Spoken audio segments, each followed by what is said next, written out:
Dari jauh, Kazalagas kelihatan seperti perkampungan lain di Kazakhstan. Bagaimanapun, pada tahun 2010, kehidupan penduduk desa ini menjadi teruk setelah berlakunya satu bencana yang paling buruk dalam beberapa dekad. Pada 10 Mac 2010, empangan di desa ini pecah akibat limpahan air dari salji dan hujan. Ia melepaskan air yang deras mengakibatkan 45 orang mati, 300 cedera dan ratusan rumah musnah. Apabila air banjir naik, Berkin Jumaglov dan keluarganya terperangkap dalam rumah mereka. We were frightened. We were trying to calm each other down and reassure each other. When the water started coming in, we had to put our daughter and granddaughter on top of the wardrobe for their own safety. Empangan tersebut hanyut sepenuhnya. Pemilik persendiriannya dijatuhkan hukuman penjara 5 tahun kerana gagal menyelenggarakannya.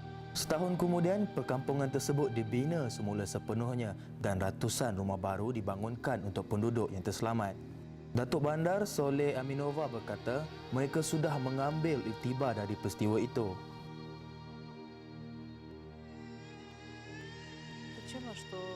The main reason that the dam collapsed was that it was in private hands. No repairs had been done. There were no checks, and it has been neglected. Kegagalan empangan di Kazakhstan menekankan pentingnya penyelenggaraan empangan lama era Soviet.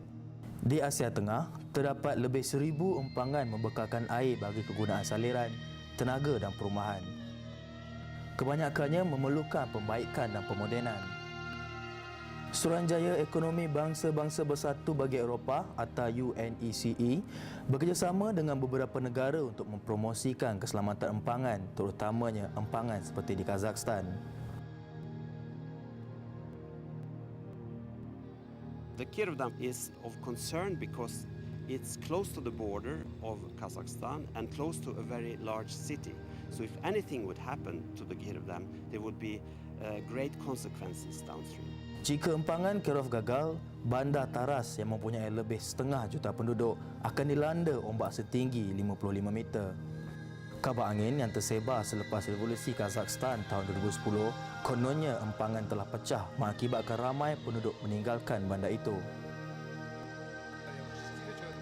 People were panicking from 6 in the evening until 2 in the morning. They were climbing onto roofs. I learned about it at 2 o'clock in the morning.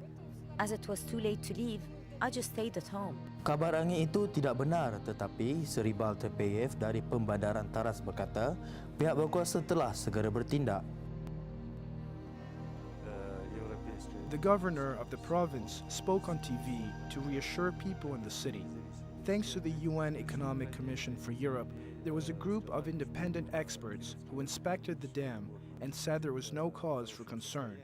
The dam was safe. Suruhanjaya Ekonomi bagi Eropah berkata, sekumpulan pakar bebas yang memeriksa empangan itu telah melaporkan tidak ada kebimbangan dan empangan tersebut selamat.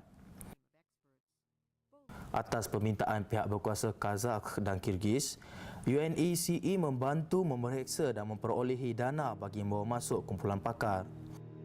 To make the Kirov Dam safer is to, first of all, to install sensor, and secondly, to link these sensors together in an information system that would make it accessible for the Kyrgyz side, who are the owners of the dam, as well as the Kazakh side. Bolibert berkata UNECE akan membantu memperbaiki pemantauan empangan. Kerjasama bagi keselamatan empangan memanfaatkan semua 15 negara Republik Asia Tengah yang kini bekerjasama bagi menentukan penduduk rantau ini hidup selamat.